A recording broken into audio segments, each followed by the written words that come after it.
قبل أن يتدخل رجال القوات المسلحة عشان يفضوا الاشتباك ويفصلوا الجانبين عن بعضهم. وزارة الصحة أعلنت في بيان رسمي ارتفاع عدد المصابين في أحداث الشغب اللي وقعت بين المعتصمين أمام مسبيرو إلى 67 مصاب، خرجوا كلهم من المستشفيات ما عدا 11 واحد تحت العلاج.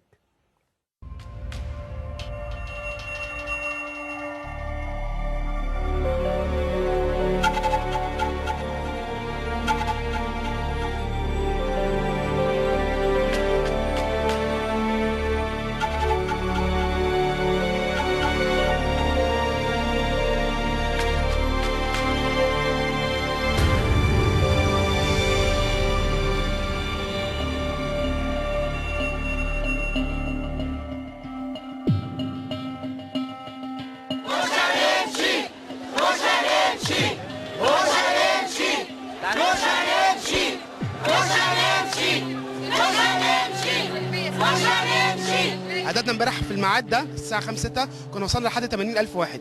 عددنا النهارده وكل يوم في الايام الجايه بقى ازيد، مش اقباط بس، اقباط ومسلمين بيدوروا مع بعض على حقوق قبطيه مشروعه داخل دوله مصر المدنيه. الاعتصام ما يحلش ولا يتسيبش من هنا مهما كانت الاسباب، اللي يا متيدي الحقوق اللي ضايعه سابقا واللي ضايعه في المستقبل، عشان ده حقنا، ترجع للتاريخ، ده حقنا اساسي. في حد يرضى ان في جامع يتهد؟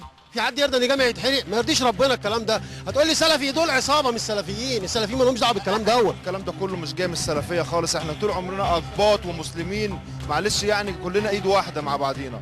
المشكله اللي عمل حاجه زي كده، الناس عايزه تعمل فتنه تانية جوه البلد. عمر الدين لا اسلام ولا مسيحيه ولا يهوديه يقول لك ان انت تقتل ناس وتحرق دور عباده وتقتل بيت ربنا. بلاش تقول انا قبطي وانا وانت مسلم، احنا هنا كلنا مع بعض، انت واقف معاك كلنا جينا وقفنا معاك، مش عشان نقول ان مفيش فرق بيننا، عشان نقول اللي بيحاربك هو بيحاربني، اللي بيضربك بيضربني انا.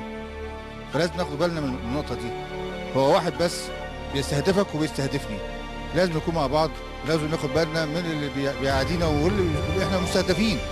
مفيش قبطي ناقصه حق، اللي ناقص حق عندك واللي انت معتقد ان هو ناقصك برضه حقوق المسلم.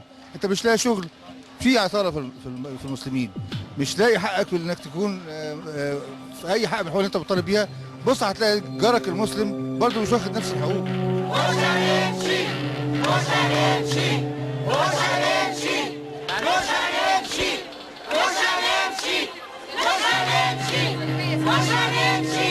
نتمنى في القريب العاجل أن يكون المسلم والمسيحي نسيج في جسد مصر الحبيب.